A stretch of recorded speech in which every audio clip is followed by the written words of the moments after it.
let's say we had some job to do, and that job was to lift up some big heavy weight and get it up really high, and we didn't have a way to do it. What we could do is we could have some sort of rope system where we tie a rope to a weight, and then we kind of throw the rope through something hanging off the roof, like a beam or some sort of wheel if we already had that invented. And then we could pull on the rope and easily lift the weight up. So we call this system a pulley. And all a pulley is a wheel with a groove combined with combined with a rope or a cable. And so when we say wheel with a groove, we mean we're running it through some sort of wheel, like one of these here, or this one, and it has a groove in it to prevent friction, and there's a rope obviously tied to it pulling onto the weight. And so there's a couple rules, a couple things you should know about a pulley. And the first one is, the reason why we would use this, is it can change the direction of a force, which is really cool. And the next thing is what all simple machines can do, is it can change, of course, the magnitude of a force. Now, this one's important. The idea of can, because it doesn't have to do both. And as we'll see in the next few videos, it won't always be both. But let's go ahead and start with the simplest pulley, the fixed pulley, which isn't this system. We'll talk about this system in the next couple of videos. But that's this system, where it's just a pulley just fixed in place. And so let's go ahead and draw our own little simple example here. So let's give ourselves a roof. And these little marks will mark out a section of a roof cut out. And let's give ourselves a little wheel with a groove sticking out of this roof to tie our rope to. Let's make a little 50-pound weight that we need to lift up here. So let's go ahead and say 50 pounds.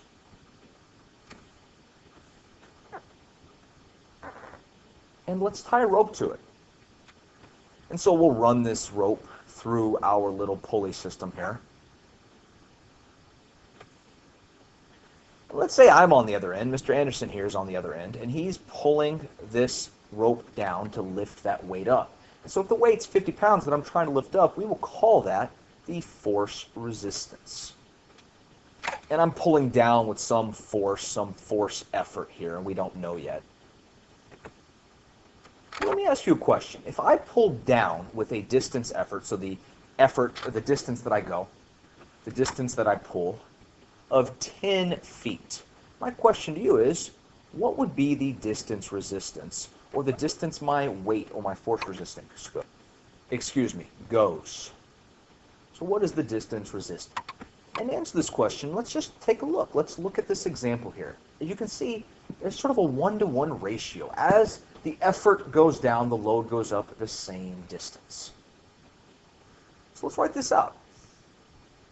If I pull down in a fixed pulley, so in a fixed pulley, if I pull down 10 feet, and that is, of course, our distance effort, FR will go up 10 feet as well. And that is, of course, our dr. And so just to soothe my OCD, I went ahead and changed the colors there. But the question is then, what's the mechanical advantage?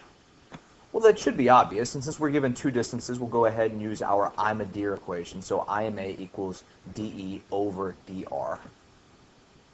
And of course, we know both of these numbers are both 10 feet. So we'll just go ahead and plug that in real quick, and we get 10 feet divided by 10 feet. Well, feet divided by feet cancels out, and 10 divided by 10 cancels out, and we get a mechanical advantage of 1. And so if we get the IMA equal to 1, we can assume an ideal effort force, and using our ideal effort force equation, we can assume our AMA is also equal to 1. And of course, we know our AMA equation is AMA-free, so AMA equals FR over FE. And since we know FR and we now know the AMA, we can then find, well, what is FE?